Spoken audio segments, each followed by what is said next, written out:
Welcome to Roger.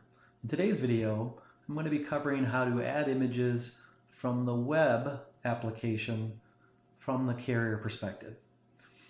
So there are minimum requirements needed for a load to be able to be submitted as a request for payment to the shipper, and those are driver, the load date, shipper, shipper contact, commodity, rate with the rate unit of measurement, origin and destination, and then some combination of weight.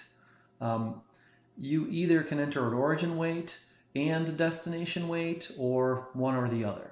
And what happens is, when you enter a weight, if you'll open up this caret to display the images, which we're going to talk about today, whichever weight field you enter becomes a required attachment for the image for the scale ticket.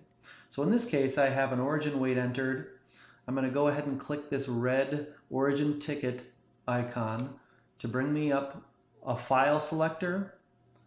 It'll bring up your file selector where you'll be able to source from your computer which image you want to select and attach to the load. So I'm just going to go ahead and grab that one. You'll notice that it's uploading, and then it becomes a resulting thumbnail which you can actually click into to view more, and there's a little red X that you can actually delete this. So at any time you can delete and replace files at your choosing.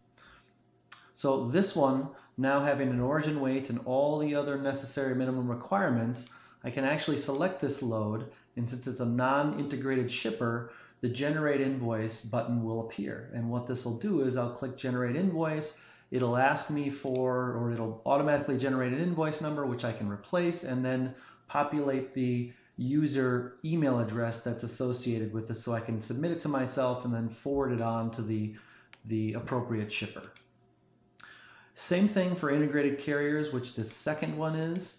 I actually have an origin weight and a destination weight entered here, and you'll notice that the origin ticket and the destination ticket are now red, meaning that they're required to be attached since I have the associated weights entered here. So I'll do the same thing. I'll go ahead and click on my origin ticket, select a scale ticket sample I have set up here, and then that populates in an upload, and I'll do the same thing for the destination ticket.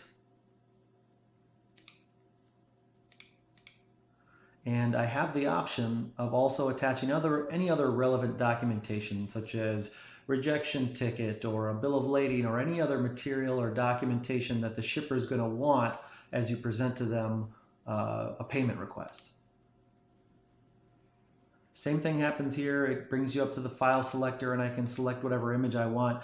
You have the ability to capture up to 10 images. No matter what those images are, your maximum allowed is 10.